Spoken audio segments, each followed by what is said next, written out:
Georgia Medicaid Waiver Programs. What's new in 2026? Medicaid waiver programs in Georgia continue to evolve in 2026, especially as lawmakers balance federal funding changes, state budget priorities, and community needs. These waivers are critical for helping people with disabilities, older adults, and others remain in their homes and communities instead of going to institutions like nursing homes. 1. Waiting list changes under consideration. One of the biggest updates is a proposed overhaul of how Georgia manages the waiting list for disability waiver services.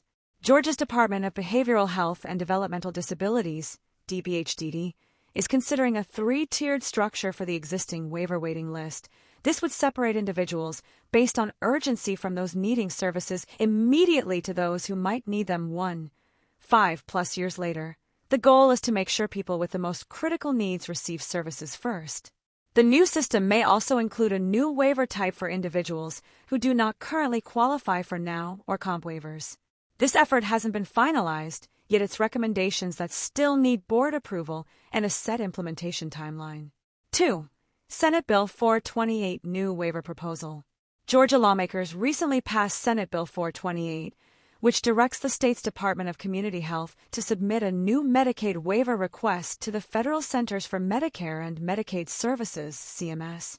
The purpose of this waiver is to expand home and community-based services, HCBS, for Georgians age 21 and older. This could broaden the range of services covered for adults who qualify, but it still must be reviewed and approved at the federal level.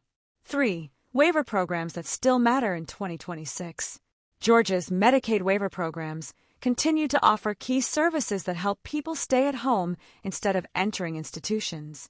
These include Community Care Services Program, CCSP, personal care services in the home or assisted living, service options using resources in a community environment, SOURCE, similar to CCSP but available to those eligible for SSI.NOW and COMP waivers, daytime support, residential services, employment support, medical equipment, and more.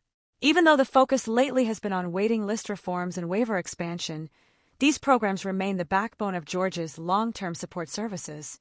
4. Impact of federal Medicaid changes.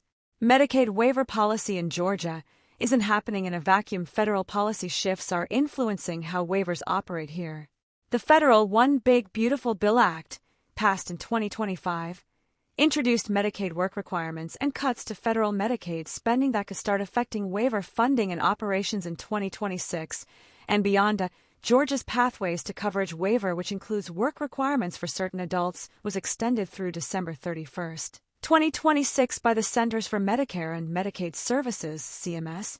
Starting January 1, 2027, Georgia will have to comply with new federal Medicaid regulations that may affect waivers, eligibility, and reporting requirements. These federal shifts mean Georgia must closely monitor funding and rules so waiver services remain accessible. 5. Why these changes matter. Here's what these 2026 developments mean in practical terms. People with the greatest needs, especially those waiting years for services, could get help sooner if the three-tier waiting list system is adopted. New federal waiver requests, like SB 428, may expand service access for more adults. Federal Medicaid changes may affect future eligibility, reporting, and funding for waiver programs statewide. Georgia's Medicaid waiver landscape in 2026 is evolving. The state is looking to reform how people access services and prioritize applicants. Lawmakers are pursuing new waiver proposals. Federal policy changes are influencing how waiver programs operate now and into 2027 and beyond. For families, caregivers, and providers, staying informed about these updates is key to accessing the support services Georgians depend on. If you or someone you care for is on a waiting list or seeking waiver services, now is the time to stay connected with your local Medicaid office and advocacy groups.